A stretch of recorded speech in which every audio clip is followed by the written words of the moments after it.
Hey there friends, it's Carly and welcome back to another chapter of our little library Up Late, where we cozy up and read some of our favorite books together.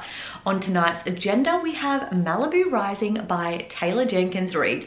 So grab yourself a warm beverage and let's get into the reading.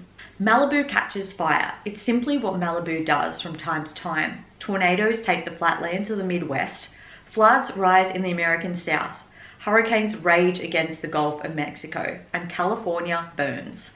The land caught fire time and time again when it was inhabited by the Chumash in 500 BCE.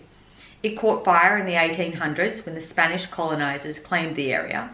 It caught fire on December 4th, 1903, when Frederick and May Ringe owned the stretch of land now called Malibu.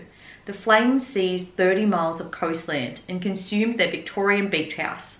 Malibu caught fire in 1917 and 1929, well after the first movie stars got there.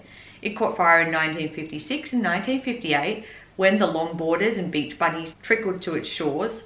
It caught fire in 1970 and 1978 after the hippies settled in its canyons. It caught fire in 1982, 1985, in 1993, 1996, in 2003, 2007 and 2018, and times in between, because it is Malibu's nature to burn. At the city line of Malibu today stands a sign that reads Malibu, 27 miles of scenic beauty. The long, thin township, an area that hugs the slim coast for almost 30 miles, is made up of ocean and mountain, split by two-lane thoroughway called the Pacific Coast Highway, or PCH. To the west of PCH is a long series of beaches cradling the crystal blue waters of the Pacific Ocean. In many areas along the coast, beach houses are crammed along the side of the highway, competing for views narrow and tall. The coastline's jagged and rocky, the waves are brisk and clear, the air smells of fresh brine. Directly to the east of PCH lie the immense arid mountains. They dominate the skyline, sage green and umber, composed of desert shrubs and wild trees, brittle underbush. This is dry land, a tinderbox, blessed and cursed with a breeze. The local Santa Ana winds speed through the mountains and valleys from the inland to the shore, hot and strong. Mist says they are agents of chaos and disorder, but what they are really is an accelerant. A tiny spark in the dry desert wood can grow to a blaze and run wild, burning bright orange and red. It devours the land and exhales thick black smoke that overtakes the sky, dimming the sun for miles and ash falling like snow. Habitats, brush and shrubs and trees and homes, cabins and mansions and bungalows, ranches and vineyards and farms go up in smoke and leave behind a scorched earth.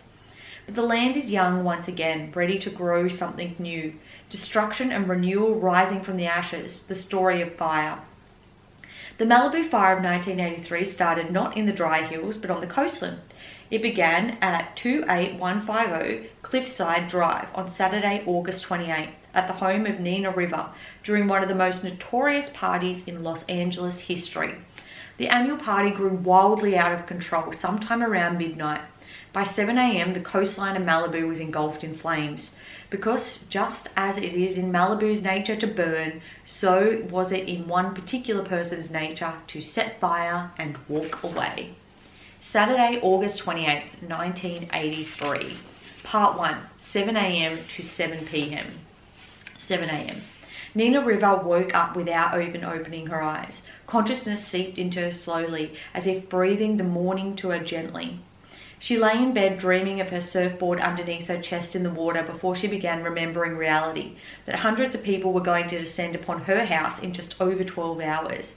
As she came to, it dawned on her once again that every single person who would show up tonight would know the indignity of what happened to her. She lamented it all without even peeking through the curtains of her own eyelashes. If Nina listened closely, she could hear the ocean crashing below the cliff, just faintly. She had always envisioned buying a home like the one she and her siblings grew up in, down an old Malibu road, a shabby beach bungalow off of PCH, built on stilts, extended out over the sea. She had fond memories of sea spray on the windows, of half-rotted wood and rusting metal holding up the ground beneath her feet. She wanted to stand on her patio and look down in order to see a high tide, hear the waves crashing loudly underneath her. But Brandon had wanted to live on a cliff. So she'd gone and bought them this glass and concrete mansion in the cliffside enclave of Port Doom, 50 feet above the coastline, a steep walk down the rocks and steps to the breaking waves.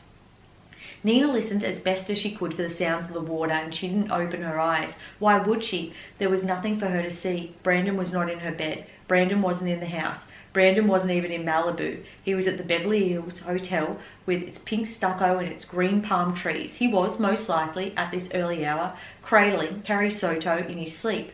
When he woke up, he would probably take his big paw of a hand and move her hair out of the way and kiss her neck. And then the two of them would probably start packing together for the US Open. Ugh. Nina didn't hate Carrie Soto for stealing her husband, because husbands can't be stolen. Carrie Soto wasn't a thief. Brandon Randall was a traitor. He was the sole reason Nina Riva was on the cover of the August 22 issue of Now This magazine, under the headline, Nina's Heartbreak, How One Half of America's Golden Couple Got Left Behind. It was an entire article dedicated to the fact that her tennis pro husband had publicly left her for his tennis pro mistress. The cover image was flattering enough. They had pulled one of the photos from her swimsuit shoot in the Maldives earlier that year. She was wearing a fuchsia high-leg bikini. Her dark brown eyes and her thick eyebrows were framed by her long brown hair, lightened from the sun, looking a tad wet, a faint curl still in it. And then, of course, there were her famous lips, a billowy bottom lip, topped by her thin upper lip, the Riva lips, as they'd been dubbed when they were made famous by her father Mick. In the original photo, Nina was holding a surfboard, her yellow and white Town and Country 6'2" thruster. On the cover, they'd cropped it out, but she was used to that by now. Inside the magazine, there was a picture of Nina in the parking lot of Ralph's grocery store from 3 weeks prior. Nina had been wearing a white bikini with a flowered sundress thrown on over it. She'd been smoking Virginia Slims and carrying a six-pack of Tab. If you looked closely, you could tell she'd been crying. Next to it, they'd put a photo of her father from the mid-60s. He was tall, dark, and conventionally handsome, in a pair of swimming trunks, a Hawaiian shirt, and sandals, standing in front of a Trancas market, smoking a Marlboro and holding a bag of groceries. Over the photos ran the title, The Apple Doesn't Fall Far from the River Tree. They'd framed Nina as the dumped wife of a famous man on the cover, the daughter of a famous man on the inside. Every time she thought about it, her jaw tensed up. She finally opened her eyes and looked at the ceiling. She stood up out of bed naked except for a pair of bikini underwear. She walked down the concrete stairs into the tiled kitchen, opened the sliding glass door that looked into a backyard, and stepped out onto the patio. She breathed in the salt air. It was not yet hot that morning. The breeze that stalks all seaside towns was running offshore. Nina could feel the wind across her shoulders as she walked into the perfectly cut grass, feeling the stiff edges of the blades between her toes. She walked until she got into the edge of the cliff. She looked out into the horizon. The ocean was as blue as ink. The sun had settled into the sky an hour or so ago. Seagulls chirped sharply as they drove and rose over the sea. Nina could see the waves were good. A clear swell was moving in toward Little Doom. She watched a set come in, watched them go unridden. It seemed like a tragedy, those waves hitting the break all by themselves, no one there to claim them. She would claim them. She would let the ocean heal her like she always had. She may have been in a house she never would have chosen. She may have been left by a man she could not even remember why she'd married. But the Pacific was her ocean. Malibu was her home. What Brandon had never understood was that the glory of living in Malibu was not living in luxury but raw nature. The Malibu of Nina's youth had been more rural than urban. The rolling hills filled with dirt paths and humble tracks. What Nina loved about her hometown was how ants found their way into your kitchen counters. Pelicans sometimes shit on the ledge of your deck. Clumps of horse manure sat along the sides of the unpaved roads, left there by neighbours riding their horses to the market. Nina had lived on this small stretch of coast her entire life, and she understood she could do little to prevent it from changing. She had seen it grow from humble ranches to middle-class neighbourhoods. Now it was becoming a land of oversized mansions on the beach. But with vistas this beautiful, it had been only a matter of time before the filthy rich showed up. The only real surprise was that Nina had married one of them, and now she owned this slice of the world, she supposed, whether she liked it or not. In a moment, Nina would turn around and walk back into the house. She'd put on her swimsuit and head back out to this spot where she would descend the side of this cliff and grab her board from the shed she kept on the sand. But right that second, Nina was thinking only of the party tonight, having to face all those people who knew her husband had left her. She didn't move.